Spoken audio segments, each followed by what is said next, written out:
Welcome back friends, welcome to investor ji. एक बार फिर से आप सबका बहुत बहुत स्वागत है। फ्रेंड्स, बाजार लाइफ हाई को टच करके आया है, लेकिन बहुत सारे ऐसे निवेशक हैं, बहुत सारी ऐसी स्कीम्स हैं जिनके बारे में सोचते हैं कि बाजार भले ही ऊपर चला गया है, लेकिन मेरा पोर्टफोलियो आज भी नीचे दिखाई दे रहा है। आखिर ऐसा क्यों हो रहा है कि बाजार लाइफ हाई को टच करके आ गया है और मेरा म्यूचुअल फंड का स्कीम है अब भी नीचे चल रहा है? आखिर कहीं मुझसे निवेश करने में कुछ गलती तो नहीं हो रही है? तो आज इसी का एक कंप्लीट सॉल्यूशन, कंप्लीट डिटेल्स में आपके साथ में शेयर करने वाला हूं, जिससे आपको काफ़ी हद तक पता चल सकेगा कि आपका निवेश क्या सही है या फिर आपने गलत जगह पे निवेश कर दिया है। सबसे पहले मेरा इंट्रोडक्शन। मेरा नाम है रविकांत शर्मा और मैं भी रजिस्टर्ड म्यूचुअल फंड डिस्ट्रीब्यूटर हूं। मेरा एमपी रजिस्ट्रेशन नंबर है ARN 138 523। Employ unique ID number दिया है EUIN E234641। तो फ्रेंड्स, आप देख सकते हैं आज का जो मेरा मेन टॉपिक है, बाजार लाइफ हाई पर है, फिर भी मेरे MF नीचे क्यों है। हर किसी निवेशक के मन में यही सवाल उठता है कि उसका निवेश बाजार के हिसाब से क्यों नहीं चल पा रहा है, क्योंकि किसी का भी चिंतित होना स्वाभाविक है। जब बाजार बढ़ रहा है, उसका किया हुआ निवेश आज तक नीचे क्यों है, आखिर क्या कारण है? एक एक चीज आपको बड़े ही ध्यान से देखने की जरूरत है। आज के बाद में ऐसा क्वेरी आपके दिमाग में काफ़ी हद तक सॉल्व हो जाएगा। काफ़ी हद तक आप सोचने लग जाएंगे कि ऐसा होने का आखिर ये कारण है। जब भी शेयर बाजार नए हाई बनाता है, हम सोचते हैं कि हमारे म्यूचुअल फंड भी ज़रूर ऊपर होंगे, लेकिन कई बार उल्टा होता है, बाजार हाई पर और हमारे फंड्स नीचे। आखिर ऐसा क्यों होता है? क्या फंड गलत है? क्या हमें फंड बदल देना चाहिए?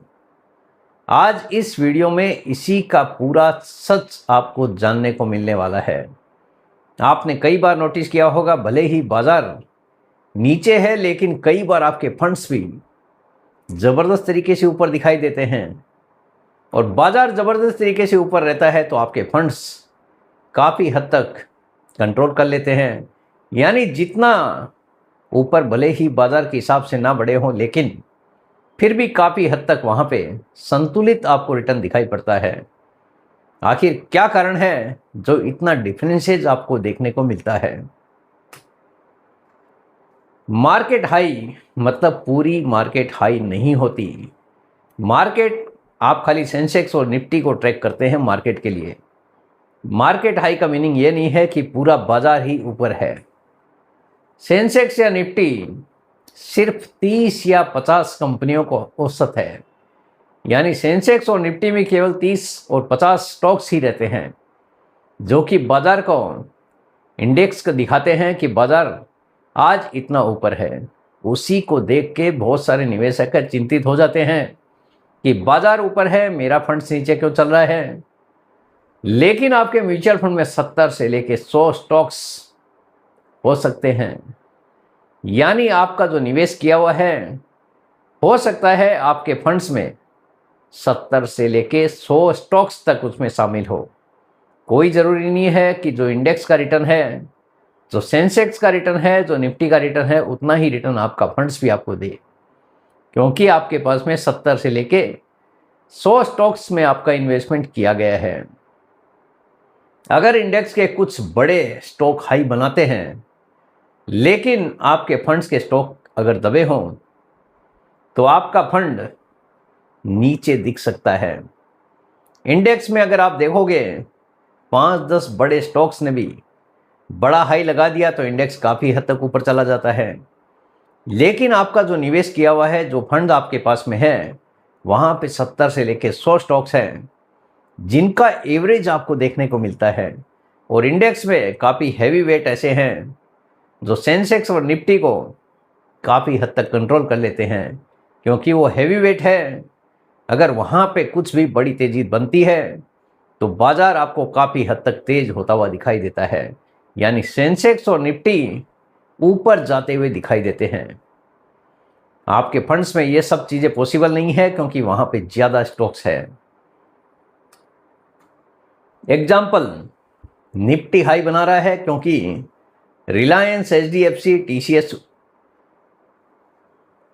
ऊपर है, यानी ये सब स्टॉक्स अगर ऊपर चले जाएंगे तो ऑब्वियसली निफ्टी नया हाई बना सकता है। लेकिन आपका fund mid cap, small cap और ये गिर रहे हैं। अगर आपके पास में स्मॉल कैप फंड है, मिड कैप फंड है, लार्ज कैप फंड में तो अगर आप देखोगे वहां पे भी 100 स्टॉक्स का कॉम्बिनेशन है, लेकिन केवल 10-15 स्टॉक्स ही अगर ज़्यादा है, ज़्यादा तेज है, तो आपको निफ्टी और सेंसेक्स ऊपर दिखेंगे। लेकिन जो रिटर्न निफ्टी और सेंसेक्स ने दिया है उतना रिटर्न आपका लार्ज कैप फंड भी बना के नहीं देगा, क्योंकि अगर कुछ गिनती के स्टॉक्स ही ऊपर रहते हैं तो वहां पे भी 100 स्टॉक्स का एवरेज आपको देखने को मिलता है। लेकिन अगर आपका निवेश मिड कैप या फिर स्मॉल कैप फंड में है तो ऑब्वियसली आपका जो म्यूचुअल फंड है नीचे जाता हुआ दिखाई देगा, क्योंकि सेंसेक्स और निफ्टी को ऊपर ले जाने वाले लार्ज कैप फंड्स ही है। कई बार ऐसा होता है स्मॉल कैप फंड और लार्ज मिड कैप फंड काफ़ी तेज गति से ऊपर जाते हैं और लार्ज कैप फंड नीचे रहते हैं। ऐसे केस में सेंसेक्स और निफ्टी आपको दोनों ही नीचे कामकाज करते हुए दिखाई देंगे। लेकिन आपका जो पोर्टफोलियो है, आपके पास में जो म्यूचुअल फंड स्कीम है, वहाँ पे आपको काफ़ी तेज गति से ऊपर जाती हुई दिखाई देगी। तो ये डिपेंड करता है कि आपका निवेश कहाँ पे किया गया है। इसलिए इंडेक्स हाई मतलब आपका कोई ज़रूरी नहीं है कि पोर्टफोलियो ऊपर है या फिर नीचे है। आपके म्यूचुअल फंड का कैटेगरी मार्केट से अलग चल सकती है। दूसरा कारण ये भी है कि आपने जो निवेश किया है उसकी कैटेगरी बाजार के हिसाब से अलग हो। हर कैटेगरी की चाल अलग होती है। लार्ज कैप कैटेगरी वाइज आप देखिए, कैटेगरी में लार्ज कैप कब चलता है? जब बाजार स्टेबल हो। कब दबता है? जब मिड कैप और स्मॉल कैप फंड में तेज गति से उछाल आता हो। मिड कैप फंड देखिए, कैटेगरी मिड कैप वाली कब चलता है? जब ग्रोथ व रिस्क ऑन हो। जब ग्रोथ की बारी आती है, जब ग्रोथ स्टॉक्स की चलने की बारी आती है, तो यहाँ पे आपको तेजी देखने को मिलती है। और दबता कब है? वॉलेटाइल मार्केट में जब भी वॉलेटिलिटी ज़्यादा बढ़ जाती है, ऐसे समय में यहाँ पे गिरावट देखने को मिलती है। स्मॉल कैप फंड कब चलता है? लिक्विडिटी व सेंटीमेंट स्ट्रॉन्ग हो। जब भी लिक्विडिटी बाजार में तेज रहती है और जब सेंटीमेंट अच्छा हो बाजार का, सब कुछ पॉजिटिव दिखे, ऐसे समय में स्मॉल कैप फंड काफ़ी तेज गति से दौड़ लगाते हैं। और कब दबता है? जब बाजार गिरता है, बाजार में करेक्शन का माहौल हो, ऐसे समय में यहाँ पे गिरावट देखने को मिलती है। अगर मार्केट लार्ज कैप्स की वजह से हाई है लेकिन आपका पैसा स्मॉल कैप मिड कैप में है, तो आपका एनएवी गिर सकता है। कोई ज़रूरी नहीं है कि बाजार के हिसाब से ही, सेंसेक्स और निफ्टी के हिसाब से ही आपका पोर्टफोलियो ऊपर या नीचे हो। तीसरा कारण है सेक्टर रोटेशन। कई बार आपने नोटिस किया है अलग अलग सेक्टर्स चलते हैं। आज आईटी चलेगा, कल बैंकिंग चलेगा, परसों फार्मास्यूटिकल्स। कई सेक्टर्स में निवेश करते हैं।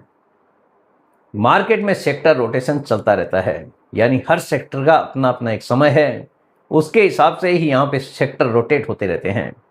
कई बार आईटी में बहुत तेज़ी बनती है, कई बार बैंकिंग में तेज़ी बनती है, कई बार फार्मा फंड्स में भी तेज दौड़ देखने को मिलती है, तो कई बार कुछ दूसरे सेक्टर्स में भी तेज चाल देखने को मिलती है।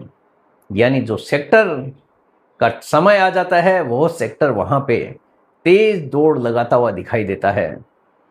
लेकिन अगर आपका निवेश उस सेक्टर से अलग है तो आपका पोर्टफोलियो ऑब्वियसली आपको डाउन दिखने वाला है। अब देखिए, अगर आपका फंड इन सेक्टर्स में ज़्यादा इन्वेस्टमेंट हो,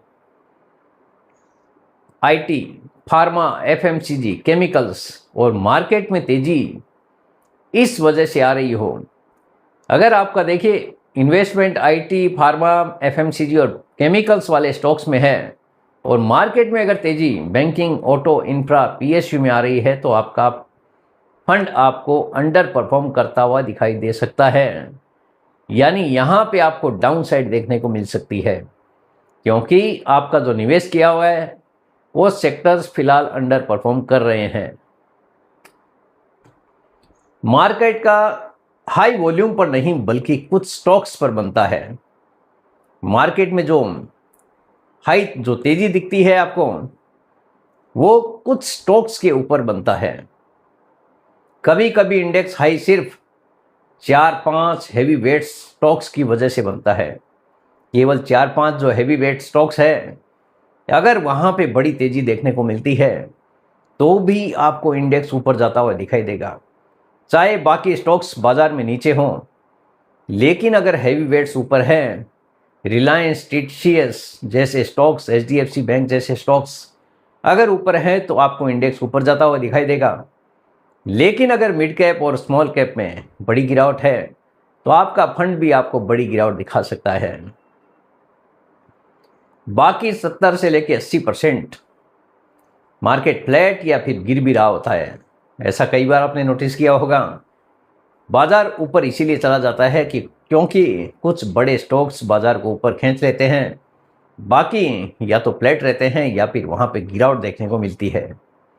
इसलिए आपका फंड आपको कमजोर लग सकता है। नंबर 5 देखिए, एसआईपी करने वाले अक्सर गिरावट को गलती समझ लेते हैं। एसआईपी करने वाले ऐसे समय में सोचते हैं पैसा बन नहीं रहा है तो क्यों ना मैं अपना एसआईपी बंद कर दूं। वही उनकी सबसे बड़ी गलती होती है। एसआईपी में गिरावट अच्छी होती है, जितना बाजार गिरेगा उतना ही बाजार में आपको ज़्यादा यूनिट्स का अलॉटमेंट देखने को मिलेगा, क्योंकि आप सेम पैसे में ज़्यादा यूनिट्स खरीदते हैं। आगे चलकर रिटर्न्स ज़्यादा बनते हैं, पर शॉर्ट टर्म में एनएवी नीचे दिखता है, यह नॉर्मल है।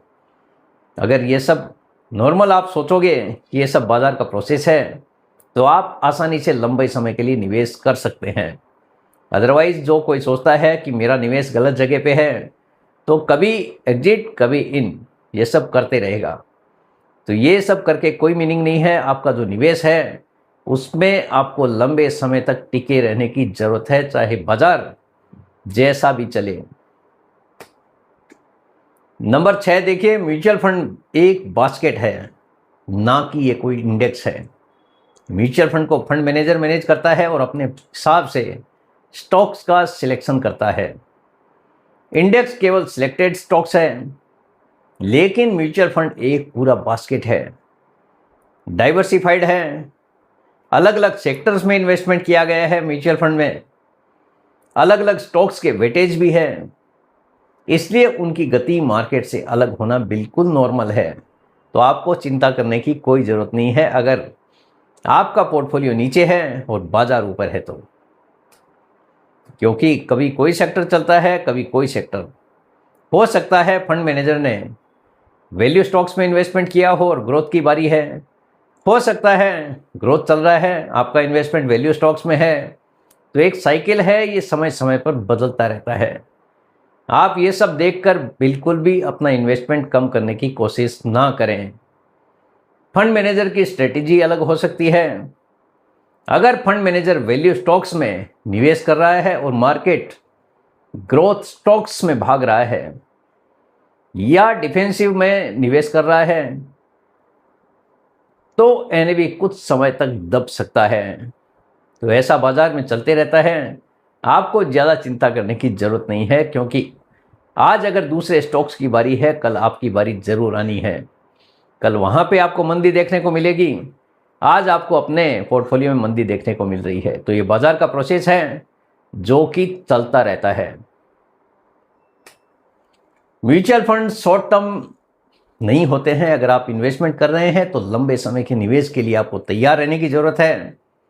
मार्केट हाई हो या फिर हो लो, म्यूचुअल फंड को परफॉर्म करने में टाइम लगता है।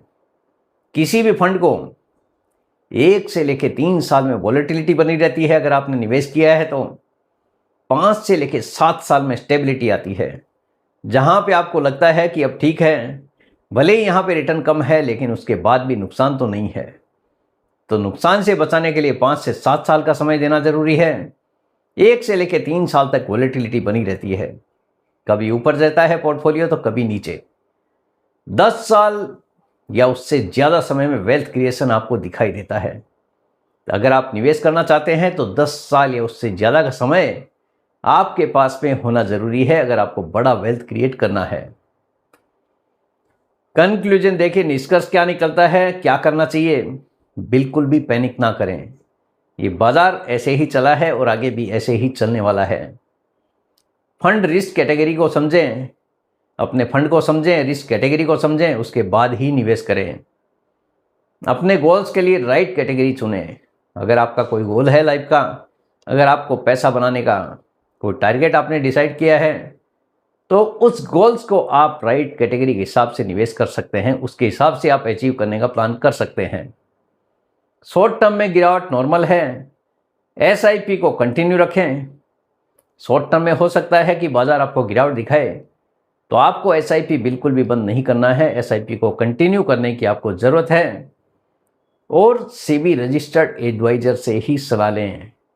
अगर आप कुछ भी निवेश करना चाहते हैं तो रजिस्टर्ड एडवाइजर से आप संपर्क कर सकते हैं। तो फ्रेंड्स, मेरे हिसाब से हर किसी को क्लियर हो गया होगा कि क्यों आपका पोर्टफोलियो नीचे दिखता है। उम्मीद करता हूं आपको आज का वीडियो पसंद आ गया होगा। वीडियो अगर पसंद आ गया, वीडियो को लाइक करना, शेयर करना बिल्कुल मत भूलिए। बेल आइकन पे जरूर क्लिक करके रखिए, चैनल को जरूर सब्सक्राइब करें। जितने ज़्यादा लोगों के साथ में हो सके शेयर कीजिए, ताकि हर किसी को इसका बेनिफिट मिल सके। Thank you very much friends, thanks for watching this video.